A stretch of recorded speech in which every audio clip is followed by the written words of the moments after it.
எந்தெந்த தொகுதியில் யார் யார் வேட்பாளர்கள் அப்படின்றதுல இன்னைக்கு கோயம்புத்தூர் தொகுதியில் போட்டியிடும் வேட்பாளர்கள் யார் அப்படின்றத பார்க்கலாம்.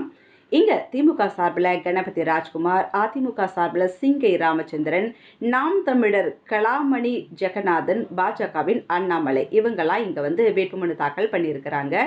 இவங்க தான் முக்கிய பிரமுகர்களாக இந்த இடத்துல பார்க்கப்படுறாங்க. பட் பார்த்தீங்கன்னா பாஜகவின் அண்ணாமலை மீது 24 வழக்குகள் இருக்கதா வேட்புமனுவில் தகவல் தெரிவிக்கப்பட்டிருக்கு.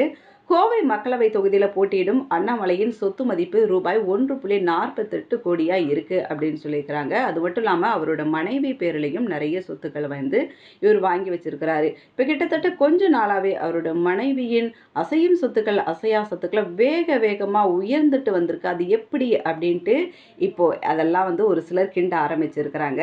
சரி, அதுக்கடுத்து பார்த்தீங்கன்னா கோயம்புத்தூர் பாராளுமன்றத்தின் வேட்பாளர் அண்ணாமலைக்கு திருச்சி சூர்யா சிவா 25 கிலோ சாக்லேட் மாலை அணிவிச்சு பிரச்சாரத்தில் ஈடுபடுறதுக்கு வாழ்த்து தெரிவிச்சிருக்கிறாரு.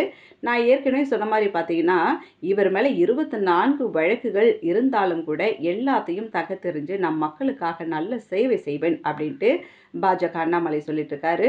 மேலும் திமுக வேட்பாளர் கணபதி ராஜ்குமாருக்கு ஆதரவாக வாக்கு சேகரிக்கும் போது அப்போ அமைச்சர் டிஆர்பி ராஜாவுக்கு பரிசா ஆடு கொடுத்துருக்குறாங்க. ஸோ அன்பளிப்பு கொடுத்து வாக்கு சேகரிக்க என்கரேஜ் பண்ணியிருக்காங்க. இது ஒரு பக்கம் இருக்குது. இன்னொரு பக்கம் பாருங்கள், மிளகாய் மாலை அணிந்து பிச்சை ஏந்தும் பாத்திரத்தோட வேட்புமனு தாக்கல் செய்ய ஒரு வேட்பாளர் வந்திருக்கிறாரு.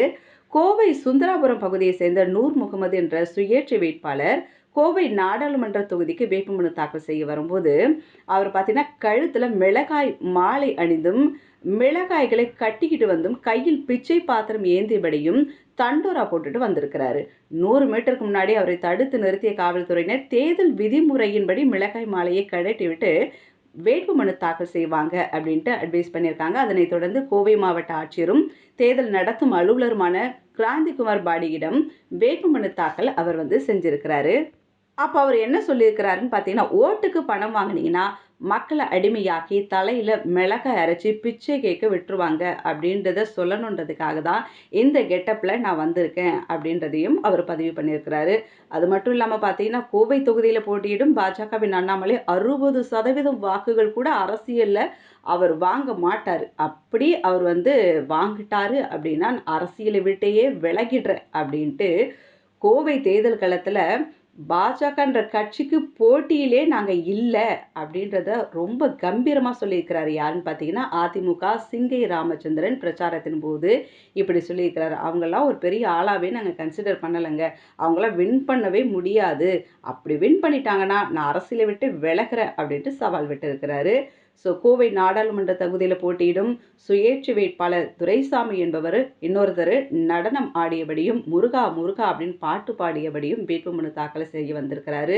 அதுக்கப்புறம் அவர் பாருங்க, இதில் நான் வெற்றி பெற்றுட்டேன்னா பிறந்த பெண் குழந்தைகள் முதல் மூதாட்டி வரை 5 சவரன் தங்க நகைகளை நான் தரேன், நிலம் இல்லாதவருக்கு அரை ஏக்கர் நிலம் தரேன் அப்படின்ட்டு வாக்குறுதியில் அள்ளி வீசிட்டு போயிருக்கிறாரு. இப்படியா கோவை தொகுதியில் பிரச்சார களம் பயங்கரமாக சூடு பிடிச்சிருக்கு.